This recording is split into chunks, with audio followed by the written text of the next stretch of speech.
அனைவருக்கும் வணக்கம். இந்த வீடியோவில் நம்ம பார்க்க போகிறது இந்த மணி அட்ராக்ஷன் பயிற்சியில் அஃபர்மேஷன்ஸ் அப்படிங்கிறது ஏன் சொல்லணும், அதை எப்படி சொல்லணும், அது எப்படி ஒர்க் ஆகுது அப்படிங்கிற ஒரு டீட்டெயில்ஸை தான் இந்த வீடியோவில் பார்க்க போகிறோம்.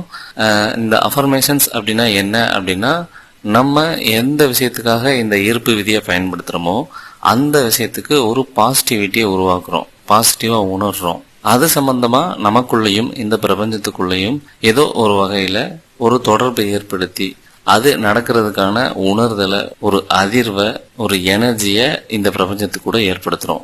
எது மூலயமா ஏற்படுத்துறோம் அப்படின்னா, எழுதுறது மூலயமாவோ, சொல்றது மூலயமாவோ, அல்லது உணர்தல் மூலயமாவோ ஏதோ ஒரு வகையில ஒரு தொடர்பை இந்த பிரபஞ்சத்துக்கு கூட ஏற்படுத்துறோம். அது என்ன சார் அஃபர்மேஷன்ஸ் அப்படின்னா, நிறைய விதமான அஃபர்மேஷன்ஸ் இருக்கு. வெவ்வேறு விஷயத்துக்கு வெவ்வேறு விதமான அஃபர்மேஷன்ஸ் இருக்கு.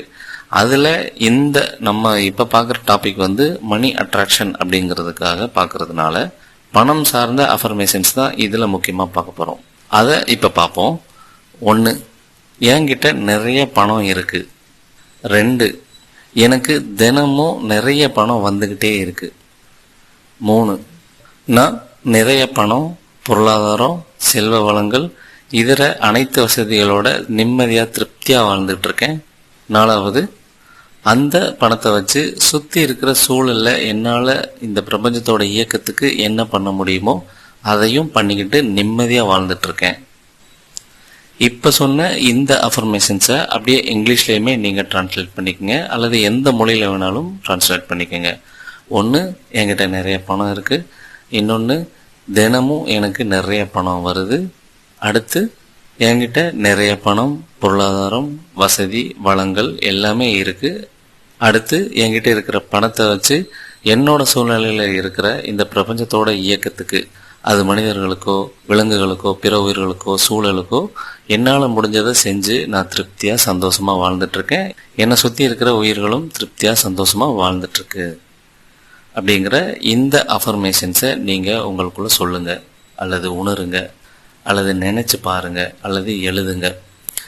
இத நீங்க உணர்வு பூர்வமா உணர்ந்து எழுதும்போது, அல்லது சொல்லும்போது, அல்லது உங்களுக்குள்ளேயே உணரும் போது பணத்தோட ஒரு பாசிட்டிவான கனெக்டிவிட்டியை உங்களுக்குள்ள உணர்றீங்க. ஸோ அந்த பணத்துக்கூட பாசிட்டிவிட்டியான கனெக்டிவிட்டியை ஏற்படுத்துறதுக்கு இந்த அஃபர்மேஷன்ஸை நம்ம யூஸ் பண்றோம். இதை எப்பெல்லாம் சார் யூஸ் பண்ணலாம் அப்படின்னா, எப்பெல்லாம் வாய்ப்பு கிடைக்குதோ அப்ப எல்லாமே யூஸ் பண்ணலாம். 1, ஆனா முக்கியமா காலையில எழுந்த உடனே யூஸ் பண்ணுங்க. அடுத்து, உங்க சூழ்நிலையில அமைதியான சிச்சுவேஷன், ஃப்ரீ டைம் எப்பெல்லாம் கிடைக்குதோ அப்ப சொல்லுங்க, எழுதுங்க, அல்லது உணருங்க.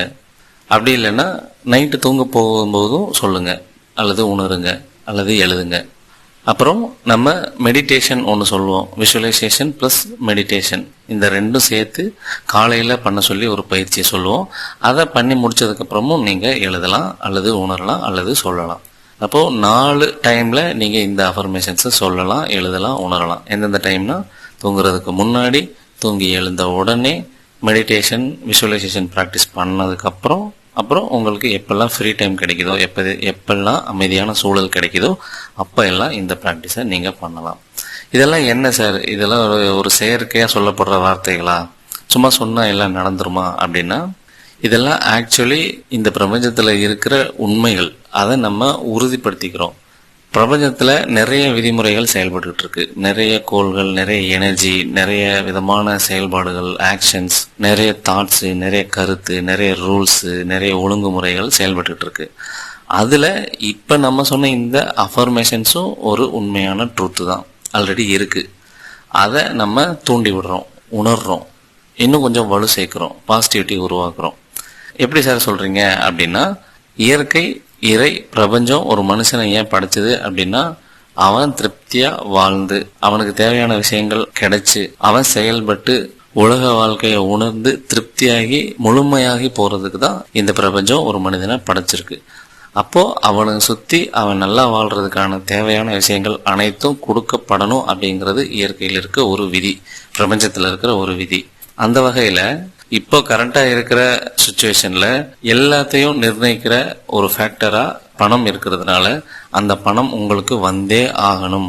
இயற்கையோ பிரபஞ்சமோ பணத்தை உங்களுக்கு கொண்டு வந்து சேர்க்கணும் அப்படிங்கிறது இயற்கையோட ஒரு டியூட்டி, பிரபஞ்சத்தோட ஒரு டியூட்டி.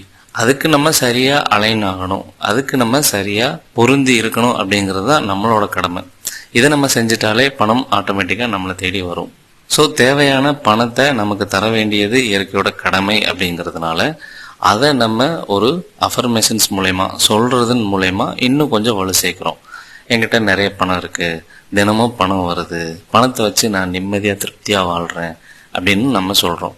பிரபஞ்சத்தோட நோக்கமே நம்ம நிம்மதியாக திருப்தியாக வாழ்ந்து மறையணும் அப்படிங்கிறது தான். அதை இந்த பணம் அப்படிங்கிற ஒரு டூல் மூலயமா, ஒரு எனர்ஜி மூலயமா, ஒரு வளம் மூலயமா நம்ம செயல்படுத்துகிறோம் அப்படிங்கிறது தான் அஃபர்மேஷன்ஸ் மூலயமா சொல்கிறோம். ஸோ இதில் பிரபஞ்சத்தோட நோக்கத்தையும் ஃபுல்ஃபில் பண்ணுறோம், நம்மளும் திருப்தியாக வாழ்கிறோம். அப்போ பிரபஞ்சத்தோட இயற்கையோட நோக்கத்தை நம்ம இதில் ஆக்டிவேட் பண்ணுறதுனால, உறுதிப்படுத்துறதுனால, பாசிட்டிவாக கொண்டு போகிறதுனால இது ரொம்ப சீக்கிரமாக இன்னும் பாசிட்டிவாக இன்னும் சிறப்பாக இயங்க ஆரம்பிக்கும். நீங்கள் தனிப்பட்டு ஒரு முயற்சி பண்ணுறதை விட பிரபஞ்சத்தோட இணைந்து நீங்கள் ஒரு விஷயத்த செய்கிறீங்க அப்படின்னா அப்போ அது சூப்பராக செயல்படும். நீங்கள் தனிப்பட்ட ஒரு பயிற்சியை உணர்தல் இல்லாமல் பண்ணுறீங்க அப்படின்னா அதுக்கேற்ற மாதிரி பிரபஞ்சம் மாறி அதுக்கேற்ற மாதிரி ரிசல்ட் வர்றதுக்கு தாமதமாகும். ஆனால் ஆல்ரெடி பிரபஞ்சத்தில் இருக்கிற சில விதிகளை, சில நடைமுறைகளை உணர்ந்து அதுக்கேற்ற மாதிரி நம்ம செயல்பட்டோம் அப்படின்னா அது குயிக்காக நடக்கும். ஸோ அதில் ஒரு முக்கியமான வகை தான் இந்த அஃபர்மேஷன்ஸ். ஸோ இதை நீங்கள் ரெகுலராக சொல்லி வாங்க. சார் இதெல்லாம் சொல்லி தான் ஆகணுமா சார், எனக்கு போர் அடிக்குது சார், ஏதோ கிரிஞ்சாக இருக்குது சார், ஒரு சோம்பேறித்தனமாக இருக்கு சார் அப்படின்னா, உங்களுக்கு மாற்றம் வேணும், நீங்கள் அடுத்த கட்டத்துக்கு போகணும், வளமாக வாழணும், திருப்தியாக வாழணும் அப்படின்னா இதை நீங்கள் செஞ்சு தான் ஆகும். இந்த மாதிரி எண்ணங்கள் தோன்றதே, இந்த மாதிரி போர் அடிக்குது, கிரிஞ்சாக இருக்குது, ஒரு மாதிரி வெறுப்பாக இருக்குது சார், சலிப்பாக இருக்குது சார் அப்படின்னு தோன்றதுக்கு காரணமே உங்களோட பழைய பேட்டர்ன் இன்னும் ஹெவியாக ஒர்க் ஆகிட்டு இருக்கு அப்படிங்கிறது தான் அர்த்தம். உங்கள் மனசுக்குள்ளே, உங்கள் கர்மாக்குள்ளே, உங்கள் திங்கிங்கில், எண்ணங்களில், சிந்தனைகளில் பழைய பேட்டர்ன் ஒர்க் ஆகிட்டு இருக்கு. புதிய பேட்டர்ன் வரும்போது அந்த பழைய பேட்டர்ன் தன்னை தக்க வச்சுக்கிறதுக்கு இந்த மாதிரி விஷயங்களை செய்ய விடாமல் சலிப்பை தூண்டும், வெறுப்பை தூண்டும், போர் அடிக்க வைக்கும். அதெல்லாம் நம்பாதீங்க. நீங்கள் தொடர்ந்து முயற்சி பண்ணி தொடர்ந்து அஃபர்மேஷன்ஸ், மெடிடேஷன், விசுவலைசேஷன், இன்னும் நம்ம சொல்ல போகிற நிறைய ப்ராக்டிஸை நீங்கள் தொடர்ந்து பண்ண உங்கள் இன்னர் சைடு, உங்கள் கர்மா, உங்கள் சிந்தனை, உங்கள் ஆழ்மனது புது ப்ரோக்ராமுக்கு, சிறப்பான வாழ்க்கைக்கான ப்ரோக்ராமுக்கு கட்டமைக்கப்படும். ஸோ அதை நீங்கள் சரியாக பயன்படுத்திக்கிங்க. இந்த அஃபர்மேஷன்ஸில் ஏதாவது டவுட் இருந்தால் கேளுங்க. அடுத்த வீடியோவில் மெடிடேஷன் பற்றி பார்க்கலாம் அல்லது விஷுவலைசேஷன் பற்றி பார்க்கலாம். நன்றி.